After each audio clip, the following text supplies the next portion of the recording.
Hey everyone, welcome to the E2 Effective Elders podcast. E2 is devoted to coaching your elder team to win by providing biblical and practical resources in authentic relationships.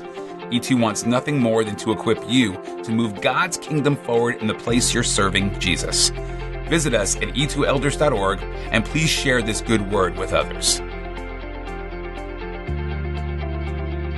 Hey, thanks everybody for joining us in this next podcast of E2. And as always, we say thanks to CDF Capital for their investment in a partnership with us.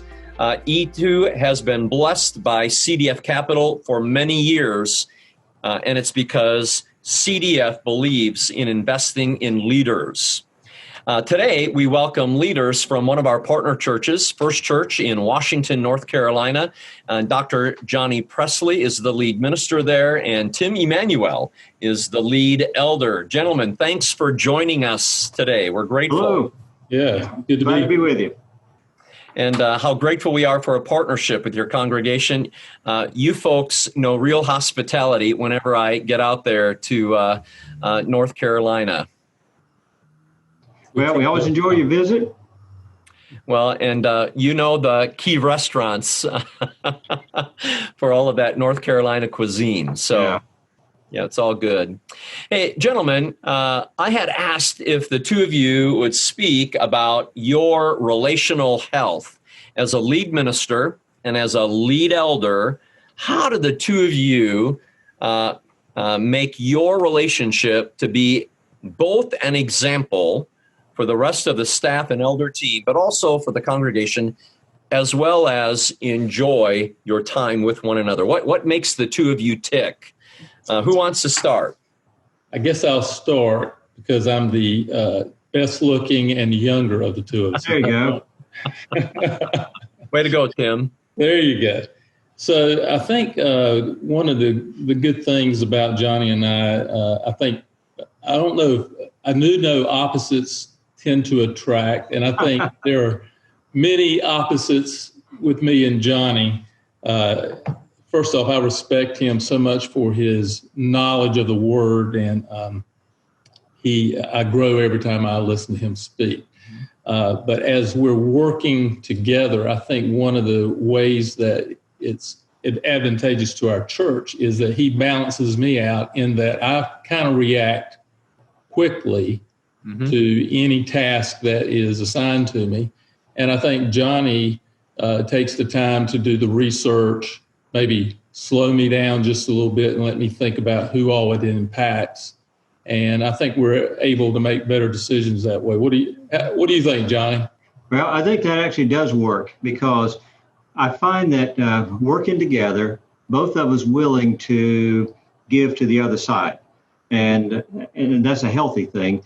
Because I do respect that Tim's been here for a long time in this area, as well as in this church, in this congregation, knows the people. I've only got 3 years with him. So he knows more than I know about the people, about the church, which means I need to hear that. I need to if he has an idea that's different from mine, but it comes from his knowledge of people, I like to step back and let's say, you're probably right. And at the same time, he does a lot of giving towards me when it comes to just bringing my experience from the seminary and trying to figure out what we do and where we go. So we both have a way of giving to the other. At some point, we find a reasonable position between the two. It seems to work for us every time. I also think that we have two other elders and we all complement each other in different ways. But I believe when you have someone who, if my personality is somewhat aggressive or let's just leave it at that, maybe aggressive. We could expound on that. I like that. I think, in our 3 years of meeting together, and it's been through some challenging times, Johnny came on board when we needed him the most.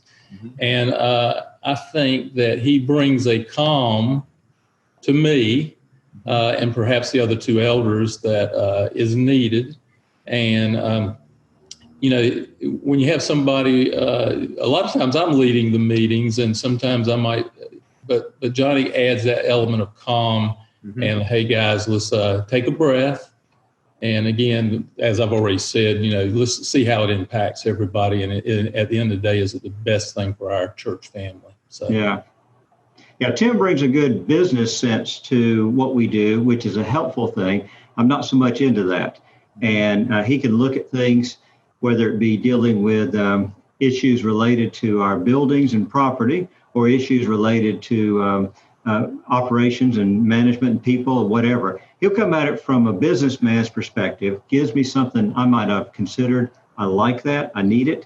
And then I try to bring my perspective, which is really a lot more of the biblical, theological, the whatever. We put those two together, though. We usually come up with some pretty good solutions to whatever issue we're looking at. Both, I think, once again, still listening to what the other has to say, and that always becomes an important thing for us. That was a key phrase just now there, Johnny, listening to one another. And when you say that, and what both of you have just articulated, it sounds like in Ephesians 5, verse 21 reality. Submit to one another out of reverence for Christ. Yep.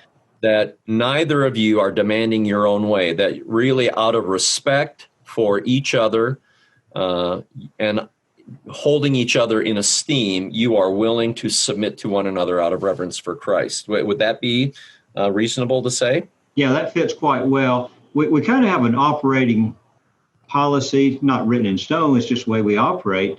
And that is, it's real easy for a person who just doesn't feel good about proceeding. We just stop. And so if I say no, Tim and the rest of the elders are ready just to put it on hold until I feel better about it. I'm the same way with them. Any one of the three doesn't like it, we don't go much further than that. We like for us to be together on something, or let's go back and rethink this thing. Mm-hmm, mm-hmm. And just to echo on that, we've had a ongoing agreement that we're all 100% in support of one another and our decisions and in our decisions. So that makes for no miscommunication or misrepresentation in the future. So we don't leave a meeting without that being the case. Yep. Both of us like efficiency. We like to get a job done and let's move on. Tim does that in his business work of keep clients going one after another, keep it moving. I like it that way as well, and the way I do things. And so we can get a lot of business done in a very short time just by texting, quick phone calls or whatever. We get stuff done because both of us like it that way. Works well for us. Mm-hmm. And I will add one other thing, and to add on to what Johnny's saying, communication is probably what causes the most problems with any organization, or the lack of communication. Yeah. And so Johnny and I are very in tune that we need to communicate with one another. Again, a lot of times it's through email.